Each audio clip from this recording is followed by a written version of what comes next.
lalu Jenderal Bintang 4 mengatakan, dia saya yang pecat. Begitu katanya. Rekan-rekan wartawan dan masyarakat pada umumnya terhadap Letnan Jenderal TNI Prabowo Subianto diakhiri masa dinasnya dalam Angkatan Bersenjata Republik Indonesia. Satu dalam diskusi kecil disampaikan, bagaimana orang memilih itu, catatan sejarahnya begini, psikologinya begini, dan dipecat. Itu mereka menyampaikan. Nah, dalam penjelasan ini ada fakta yang saya sampaikan. Ya. Pertama, 98 itu ada kasus penculikan. Yang kedua, akibat dari itu Pangdam memutuskan mengusut, memeriksa melalui dengan membentuk Dewan Kehormatan Perwira. Ya. Anggota Dewan Kehormatan Perwira saya sebutkan. Ini fakta semua. Ya. Kemudian bekerjalah Dewan Kehormatan Perwira ini memeriksa kasus ini. Setelah pemeriksaan, keluarlah rekomendasi dari Dewan Kehormatan Perwira agar supaya yang bersangkutan diberhentikan dari dinas militer. Itu kenyataan. Dari rekomendasi ini Pangap lapor sama Presiden mungkin ya. Maka keluarlah keputusan Presiden memberhentikan Letjen Prabowo Subianto. Ini kenyataan. Bahkan satu lagi mengatakan, hai pensiunan TNI, ada bodoh kalau milih orang yang kita pecat. Itu kan hak konstitusi masing-masing mau pilih mana. Jadi tidak ada masalah. Kalau dia merasa yakin itu, hanya ada seorang senior kami mengatakan, kalau purnawirawan itu katanya sudah purnawirawan masih memilih orang yang sudah dipecat dari TNI, ya itu dia bilang saya heran kalau ada purnawirawan masih memilih orang yang sudah dipecat dari TNI. Itu ngomongan senior saya, Jenderal bekas Kasat. Ya, heran dong kalau udah tahu dia dipecat masih kau pilih begitu. Jadi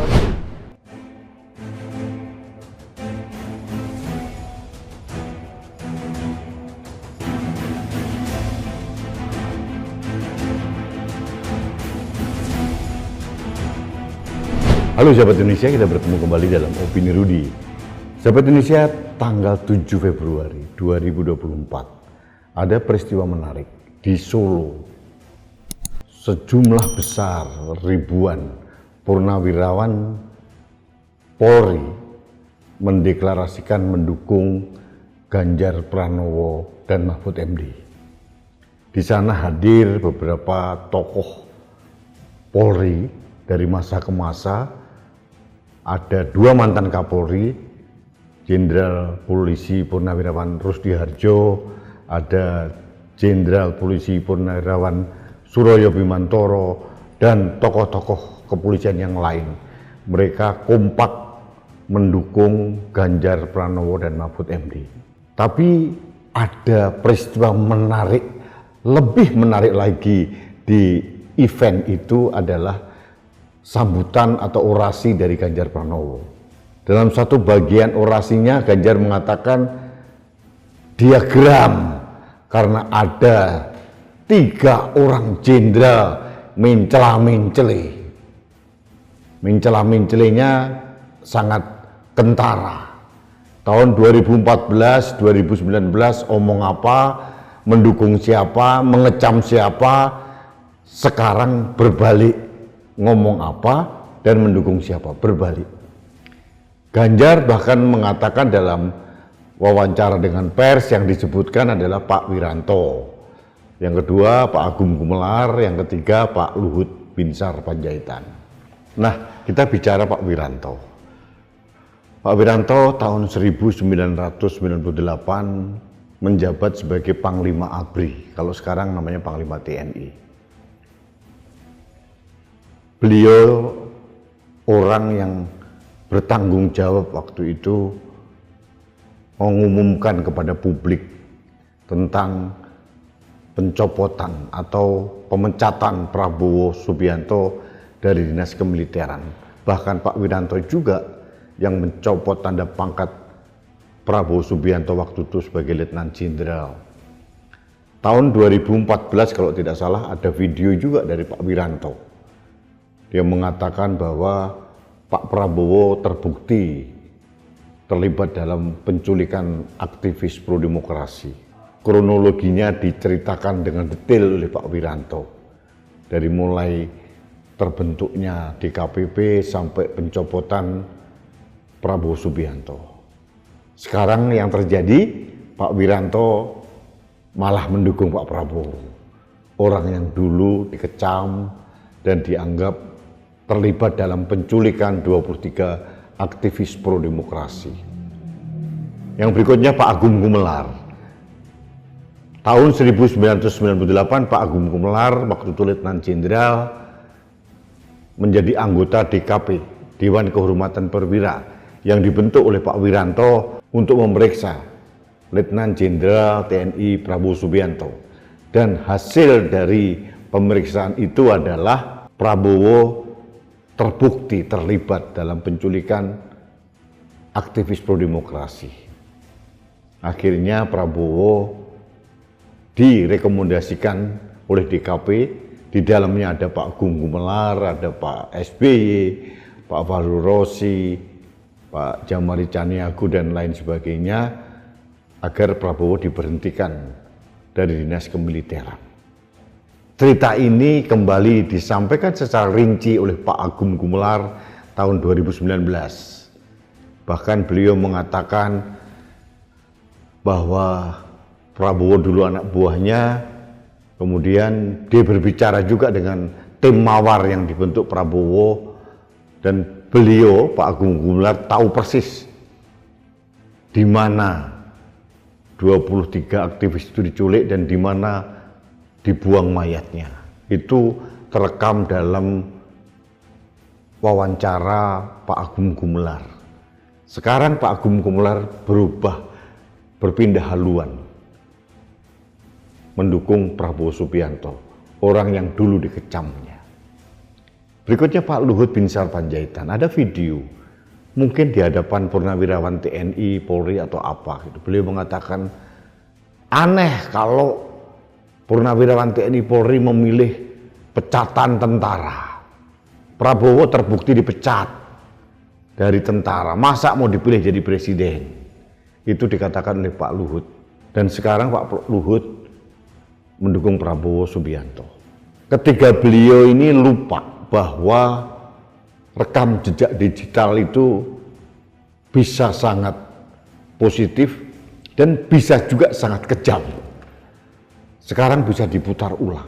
Perubahan sikap yang sangat-sangat mencolok, yang berubah 180 derajat ini disampaikan oleh Ganjar Pranowo. Menurut Ganjar, ketiga jenderal itu mencela-mencele, inkonsisten, dan menurut Ganjar ini tidak bisa menjadi tauladan bagi generasi muda Indonesia. Inkonsistensi dari tokoh-tokoh bangsa ini menimbulkan kehebohan besar. Salah satu jenderal yang disebut oleh Ganjar Pranowo, yaitu Pak Luhut Binsar Panjaitan, membantah, yang mengatakan Ganjarlah yang mencela-mencele. Tapi Pak Luhut tidak bisa memberikan bukti kepada media mencela-mencelenya Ganjar di mana, rekam jejaknya seperti apa. Tidak bisa dibuktikan, hanya defensif. Sahabat Indonesia, apa yang disuarakan Pak Ganjar menurut saya adalah satu keberanian untuk menyatakan sejarah itu harus diluruskan. Jangan sampai generasi muda termanipulasi oleh penguasa karena kepentingan tertentu. Yang dulu warnanya hitam, terus kemudian dirubah menjadi putih atau sebaliknya. Inkonsistensi dari para tokoh-tokoh yang disebutkan Ganjar Pranowo ini menjadi contoh yang baik bahwa tokoh-tokoh itu tidak mempunyai integritas personal. Ini terang benderang. Jadi tidak usah kita berpolemik di ruang publik. Yang jelas apa yang dikatakan oleh Ganjar itu adalah fakta dan realita. Dan menjadi kenyataan pula bahwa ketiga tokoh itu sekarang mendukung orang yang dulu sangat dikecam, yang dulu dikatakan terlibat dalam penculikan aktivis, artinya melakukan pelanggaran HAM berat. Bagaimana mungkin Indonesia dipimpin oleh orang seperti itu? Itu poin dari orasi Ganjar Pranowo. Ini bukan sekedar kontestasi pilpres, menjelek-jelekan kandidat yang lain. Bagi saya Ganjar sedang membangun kesadaran moral kita untuk menolak lupa terhadap peristiwa-peristiwa yang lalu. Agar generasi milenial muda dan generasi Z atau Gen Z paham betul dengan sejarah. Tidak terpukau dengan gimmick-gimmick yang dimainkan oleh para kandidat Pilpres tahun 2024 ini. Meskipun dengan bantuan provokasi bansos yang luar biasa, masif oleh Presiden, ini tidak bisa kita tutupi bahwa fakta sejarah masa lalu itu adalah kenyataan. Dan generasi muda harus mengerti, harus paham sejarah. Karakter seseorang tidak mudah berubah. Sekarang tinggal masyarakat Indonesia, milenial dan Gen Z sebagai pemilih mayoritas dalam Pilpres tahun 2024 untuk belajar menggunakan nurani dan akal sehat, memilih pemimpin yang terbaik, bukan memilih pemimpin yang mencoba memanipulasi sejarah dirinya dengan gimmick-gimmick, dengan segala macam polesan-polesan. Bagi saya tidak efektif. Yang terakhir saya ingin katakan, saya memberikan apresiasi kepada Pak Ganjar karena keberaniannya mengungkapkan hal ini di ruang publik. Dan ini saya yakin sudah diperhitungkan dengan cermat oleh Ganjar Pranowo. Kalkulasi politiknya jelas. Jadi Ganjar Pranowo tidak sedang memprovokasi masyarakat, tapi menurut saya justru mengedukasi masyarakat untuk tidak melupakan sejarah. Dari sejarah kita belajar memilih pemimpin yang terbaik. Kita menolak lupa dari sejarah masa lalu untuk membangun sejarah peradaban di masa depan. Itu poin yang disampaikan oleh Ganjar terkait dengan ada 3 jenderal yang mencelah-mencelih. Baiklah sahabat Indonesia, demikian opini saya terkait dengan orasi Ganjar Pranowo di Solo tanggal 7 Februari 2024. Mudah-mudahan ini menjadi pembelajaran bagi kita semua. Terima kasih Anda telah mengikuti Opini Rudi. Kita bertemu kembali dalam Opini Rudi selanjutnya. Salam satu Indonesia, salam Pancasila, salam Indonesia menolak lupa. Saya Rudi Eskamil.